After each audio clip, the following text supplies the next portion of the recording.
my wish has been granted. I've been getting into a smoking hot car the last couple of days. Yet finally some gloom, some rain, some muggy weather. But I'm sure if this were to persist for the next 2 weeks, I'm sure I'd wish for the sun to come back out. All right, that's just sort of the nature of things. If you bulk up for long enough, you're gonna miss when you were dieted down. If you died for long enough, you'll miss when you fucking, were big and carved up. It's a tale as old as time, frankly. But that's just sort of how it works. We get so spoiled with whatever sort of state we're in now. But plan for the lift. Well, you tell me. What do you think this back day is going to look like? Because frankly, it's not. That's not really much of an extended response question. It's that might be one of the all of the above situations, right? Rows, pull downs, pullovers, and everything in between, for the most part. And I'm a bit spoiled, so I may not be the best guy to get or to give back advice, because I haven't had much need to really rethink my back training this whole time I've been working out. I've had to fucking take months off my back training a couple of times over the last couple of years, because my back would kind of grow quicker than my arms and my shoulders and my legs and my chest and everything, and I wanted to stay a bit more kind of proportional.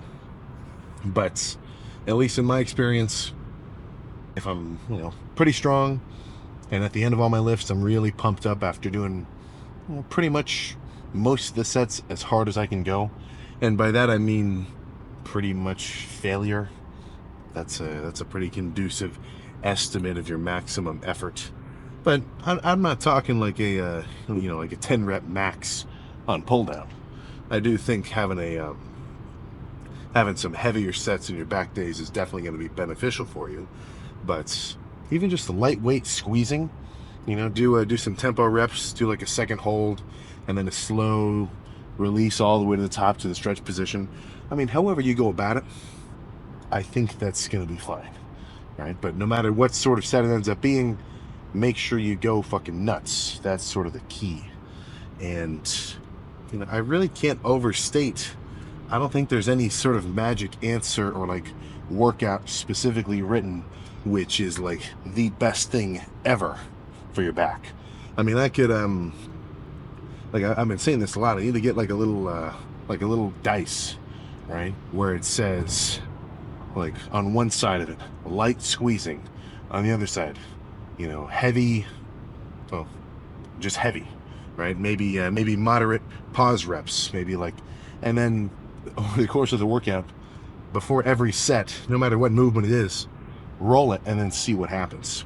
And as long as I went hard on every set, dude, I'm fucking golden, right? But of course, I'm at a point, muscle bodybuilding kind of wise, where strength isn't my biggest concern, which I'm only starting to grasp this now that I'm actually at that sort of level.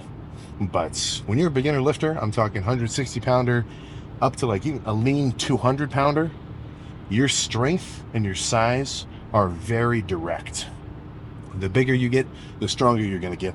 And but vice versa, by trying to work on your strength specifically, even if you were doing just powerlifting work, strength specific, you're still going to grow muscle, because it's kind of it's like you can't put your shoes on without your socks situation, right? So if you're getting bigger, you're also getting stronger. But there's a point where that's not necessarily the case. I've said this a couple times. My chest will not magically be twice as big if I somehow got my bench up to 500 for reps. I don't even think I could do that, but that's sort of not my primary focus. So progressive overload, at least in terms of the weight side of things, not as big of a concern for me. So at this point, I can be pretty open to whatever I think is going to be a good lift on that day. Let's say I kind of tweak my forearm. I'm not really focused on it, trying to do crazy heavy sets for every set of the lift. I could just do light squeezing fucking pull downs, and as long as I went crazy, I'd be just as satisfied if I did, some heavy sets to start, or moved on from whatever else. But I was just talking to somebody about this a few days ago after legs. There's basically a spectrum of styles when it comes to your sets, which I think each one, even on the craziest ends of things, will be hypertrophic, right? Will be muscle gaining inducing. You get the gist. Gains inducing, I mean. So on one side, you've got a heavy, hard failure set. You're using pretty much as much weight as you can do for 8-10 reps with reasonable form, right? I mean, don't go, if people are looking at you because of your form, you're doing something wrong, of course.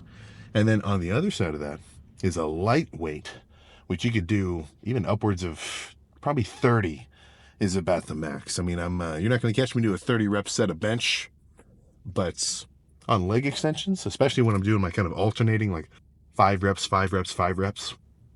I mean, I'm in the 20s for sure on either leg. And that's, of course, a lighter weight, and I'm trying to hit failure by sort of accruing fatigue over the length of the set rather than making each individual rep like my maximum exertion, you know.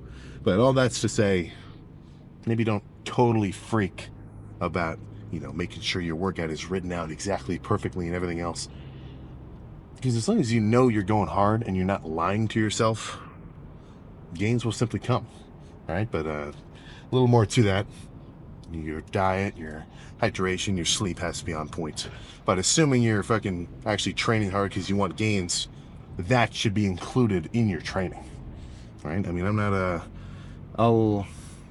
I'd be lying to you if I didn't enjoy basically instantly deleting 2 chicken sandwiches from Sheetz plus some of those mac and cheese bites, right? I'm not gonna lie to you, I do enjoy that, but it's got a purpose, right? It's got an overarching purpose. Like, this is gonna, increase my calorie load for that day. Let me come back fuller, fully recovered, carved up, everything else, so that the next day's lift can also be as good as I can fucking make it. So that's where you can't escape. Once you take the red pill and you start tracking your calories and learning about training, and you realize, like, oh shit, I don't get headaches anymore because I drink enough water every day. Whoa, crazy, what a thought.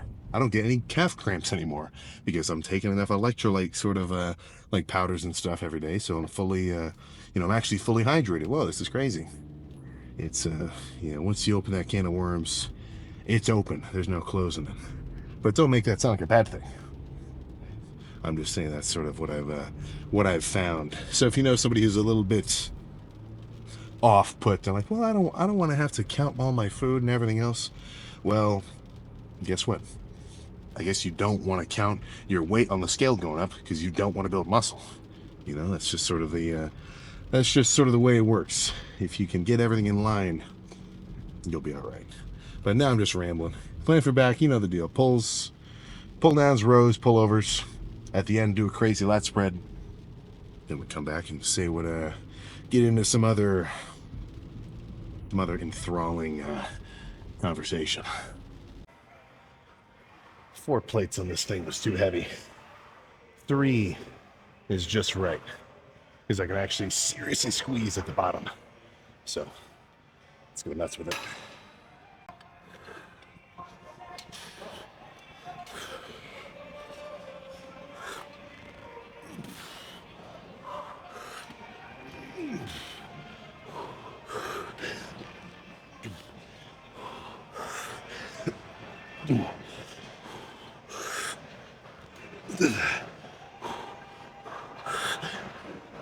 Okay.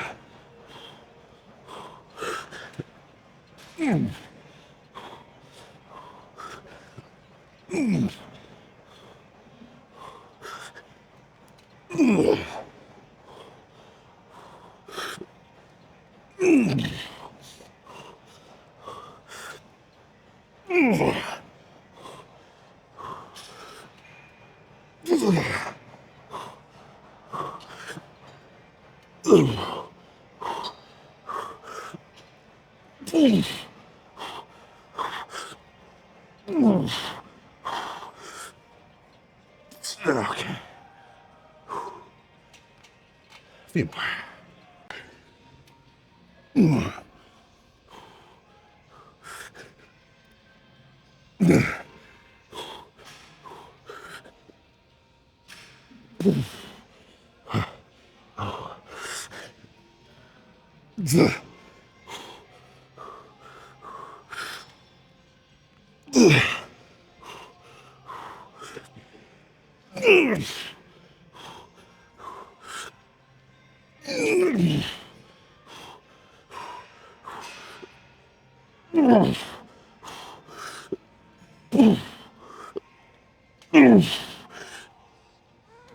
Okay.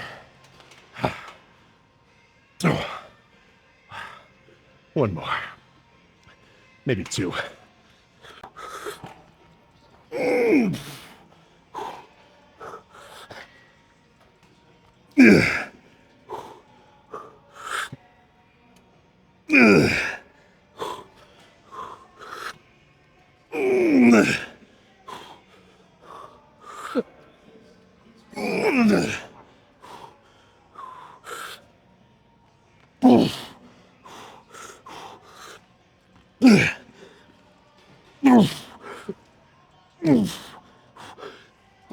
Okay.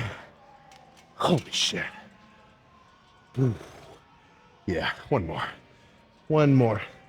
And then either a dedicated pull down or a more upper back focus row. Because this machine is, it's kind of both. I'm getting a pull down stretch on my lats, but a row is squeeze. So it's like, oh, it's a cool opener at least.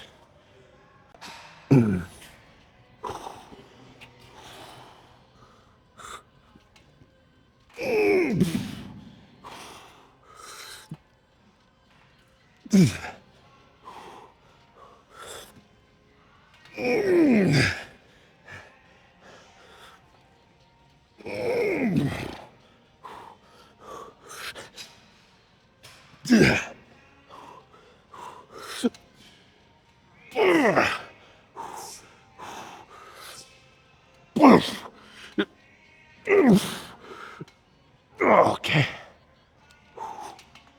All right. Do some rows. Rows will be perfect next. The next one will be a little lighter, but let's do a fucking heavy nasty set here.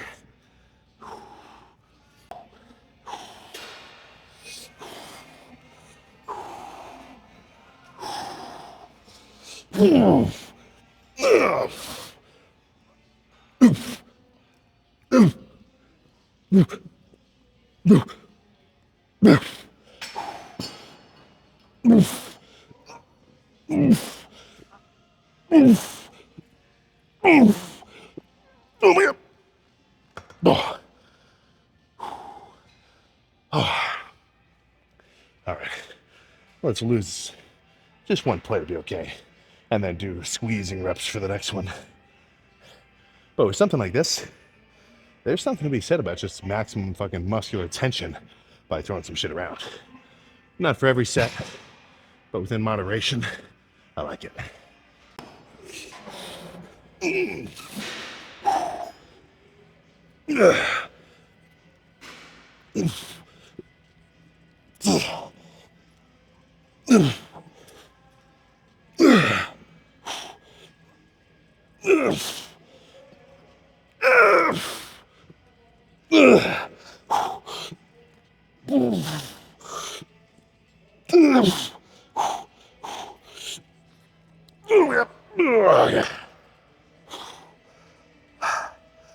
Time for pull downs.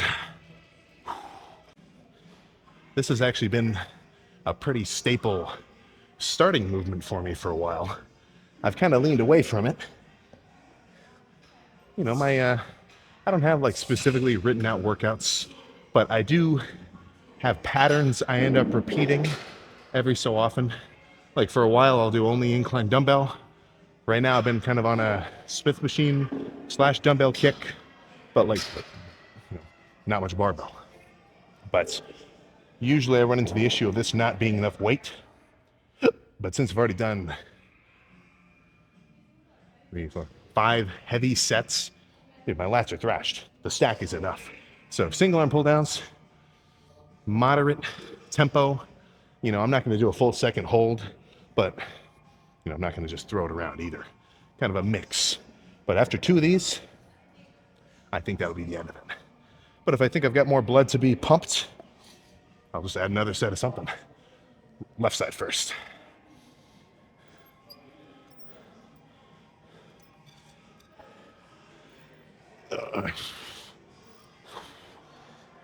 Boy.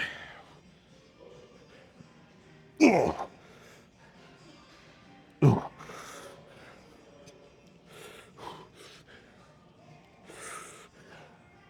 Oh. Oh.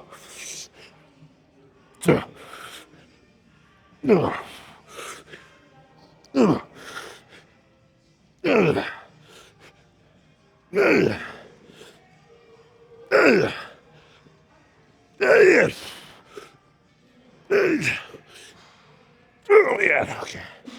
Whew.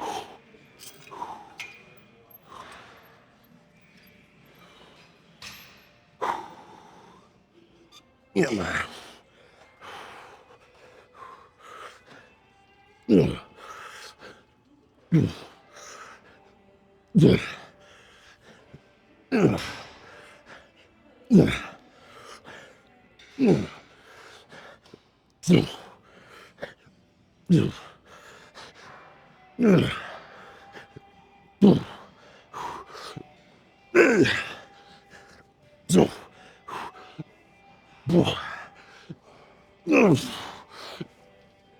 Okay. One more of those and we're good.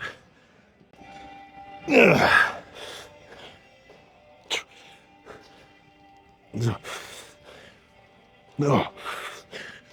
Yeah.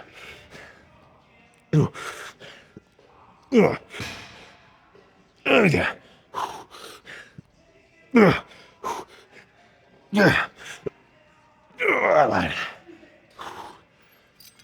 That was failure before expected.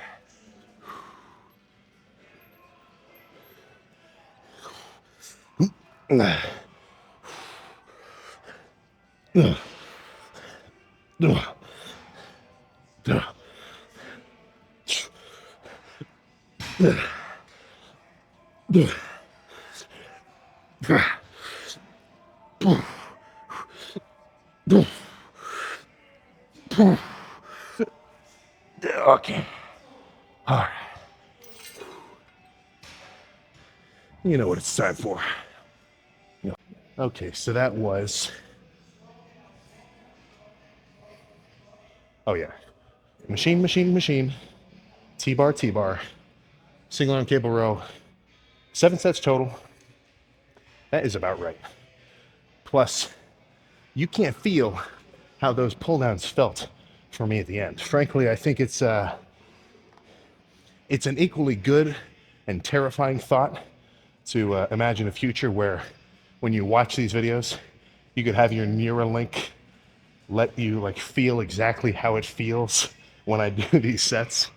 That's probably a little bit too dystopian for a good future. But, dude, there is certain benefit to following standard form conventions. And I'm not gonna fucking lie about it. That's obvious, right? Squeeze reasonably fucking far, get a good stretch, all basic shit. But if it's the last set of a workout, I don't mind getting a little funkier. I mean, I do some sets where there isn't really a big stretch. Like I'll hold like 2 dumbbells and just do like sort of a drag fly, only this range of motion, but just squeezing my pecs as hard as fucking possible. All it's to say, you know if your targeted muscle is being wrecked. So as long as you're doing something where your lats are burning, or your fucking biceps are on fire, or your triceps are like about to give out, you're definitely on the right track. That's not an excuse to do like absolutely disgusting form. Just be a little open is all I'm saying. So, actually, fuck. Is this a 2X or a 3XL shirt?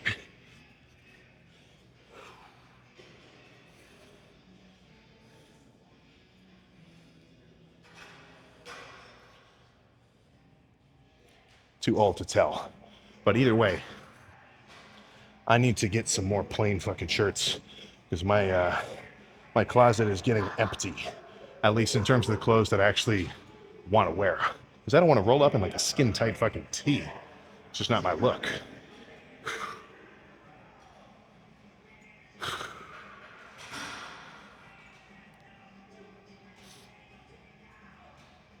Oh my gosh. All right. Let's see what are we looking like from the back.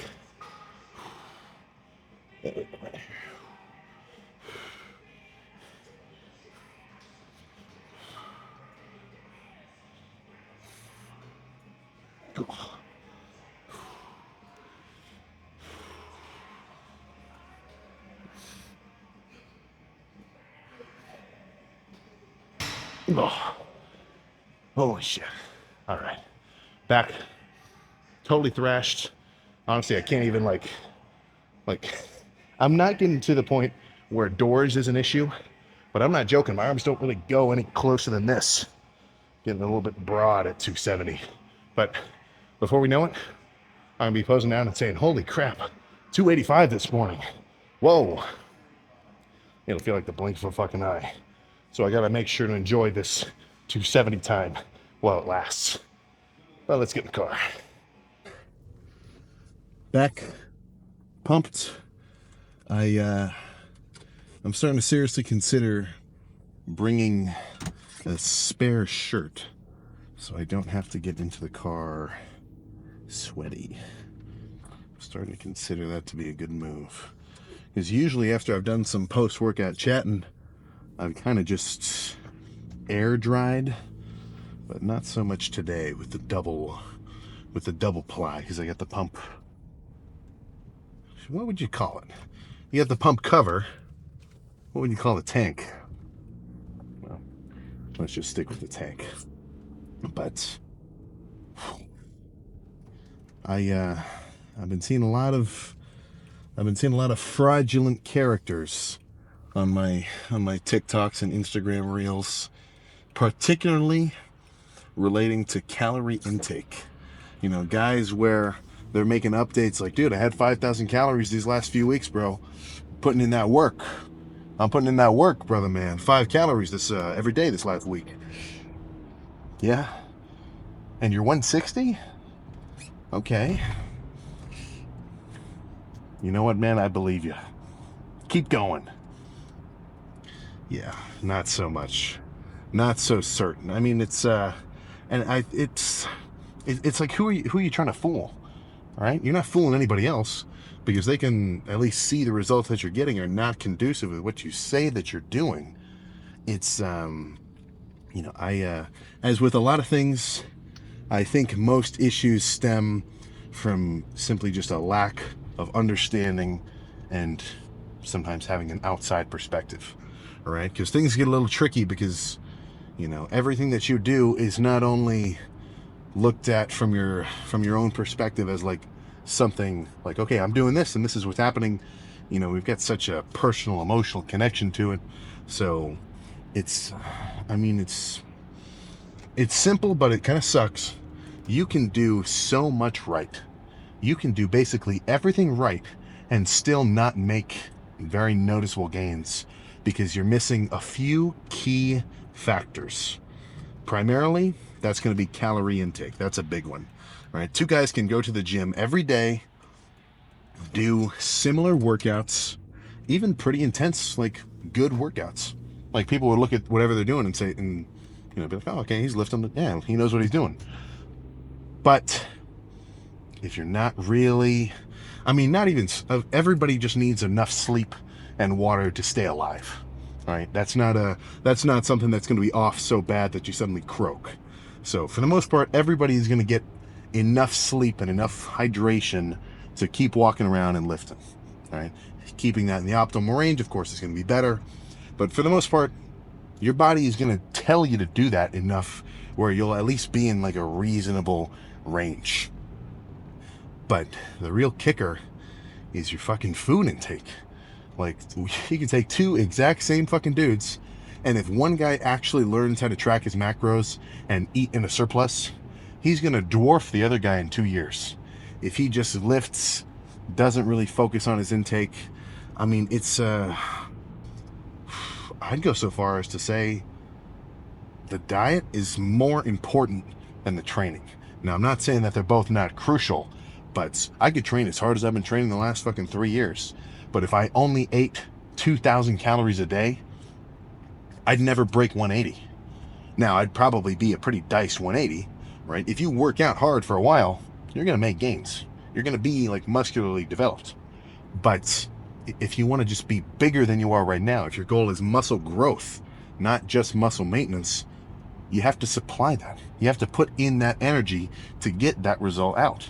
So if there's one thing that I could kind of incept into the minds of the beginner lifter, it's to not be so fucking I don't even know what, it's not fear, right? Like nobody's calorie phobic, but it just takes a little bit of extra effort, which I'm not going to say it doesn't. I mean, it's a little bit of a chore, especially in the beginning, because you're now suddenly weighing everything on a scale every time you eat something, like, oh, okay, I got to plug this into my phone and track it.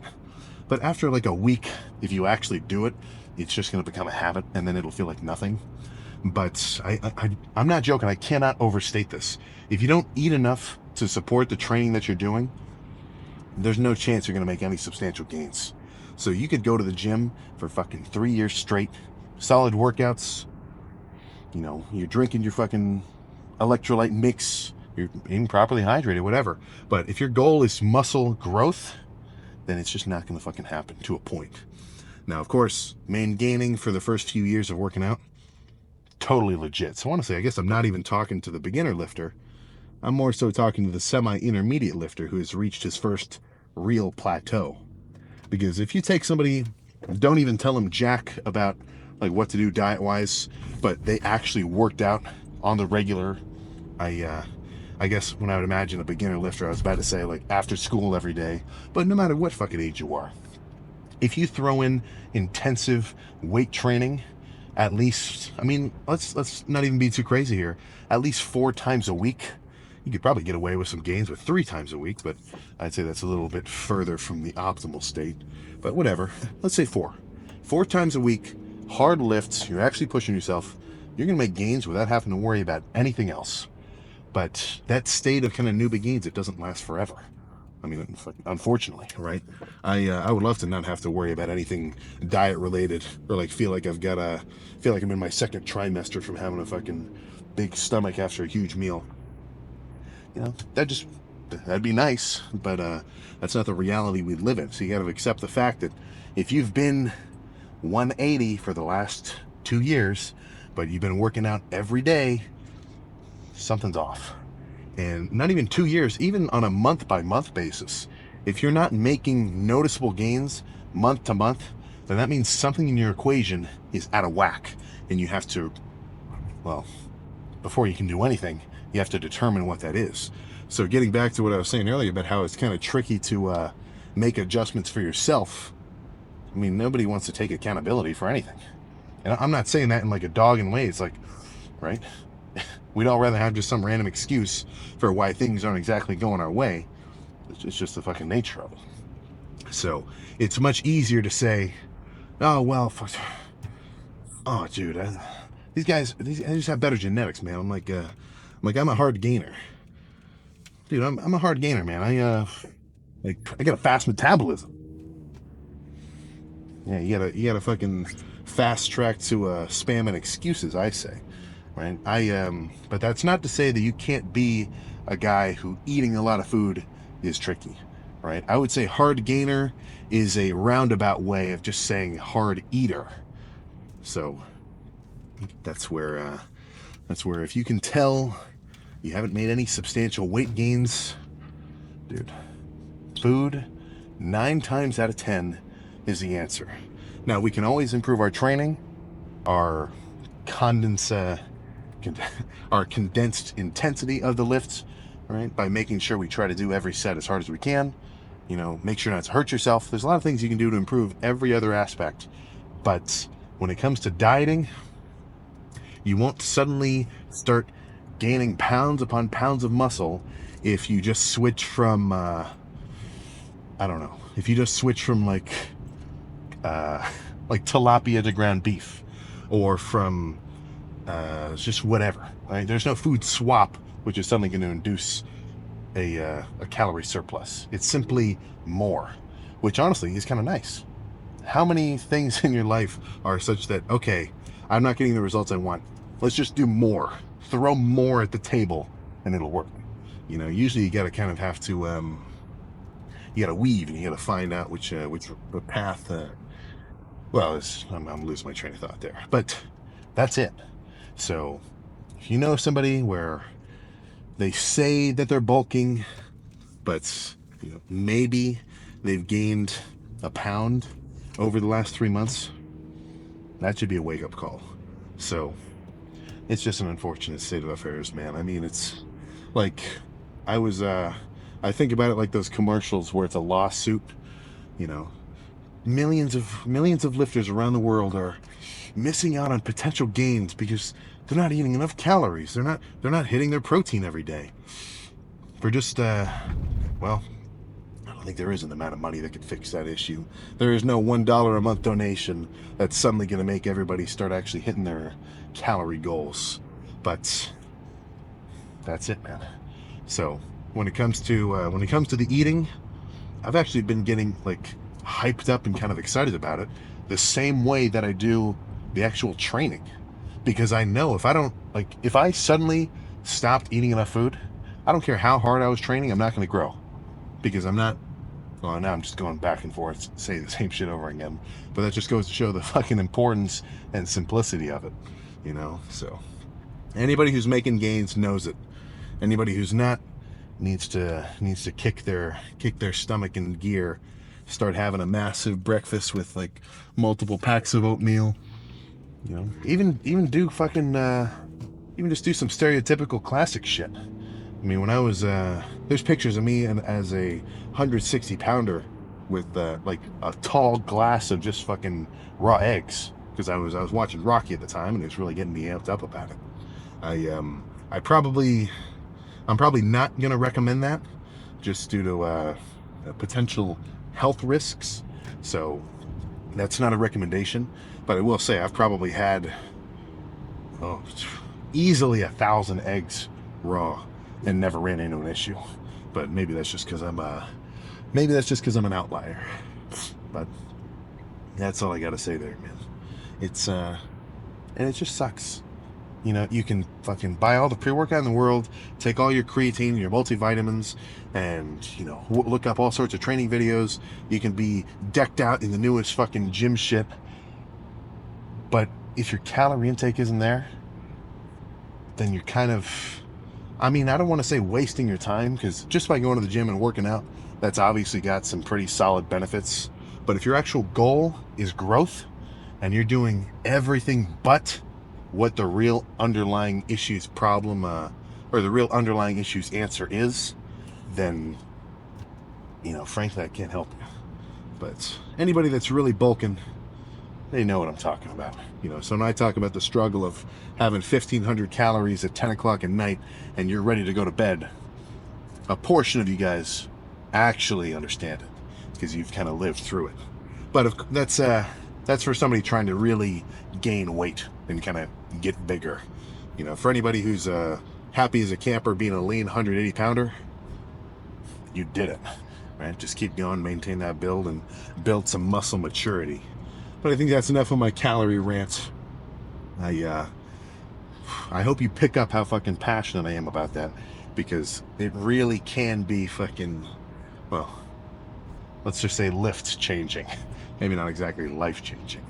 So, speaking of all this fucking food, I'm gonna go home, eat my last 2,000 calories, probably split into 2,000 calorie meals, and go to bed, have some crazy fucking dreams.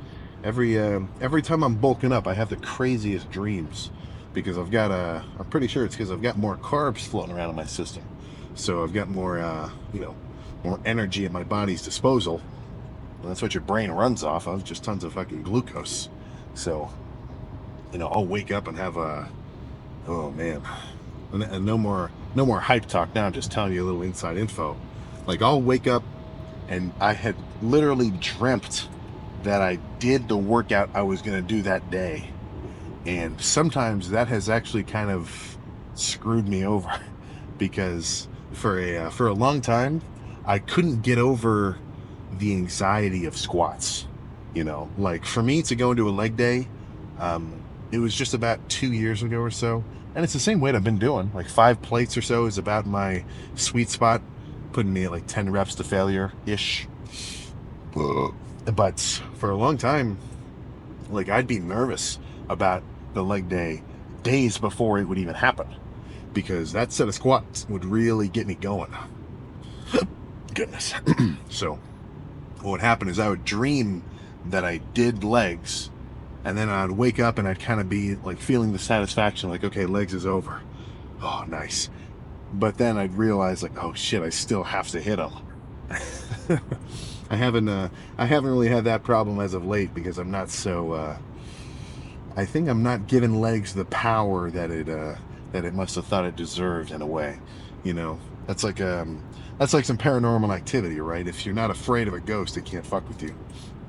So I think I'm somehow maybe detached from the freakiness of the squats, where I don't have to get so nervous about them.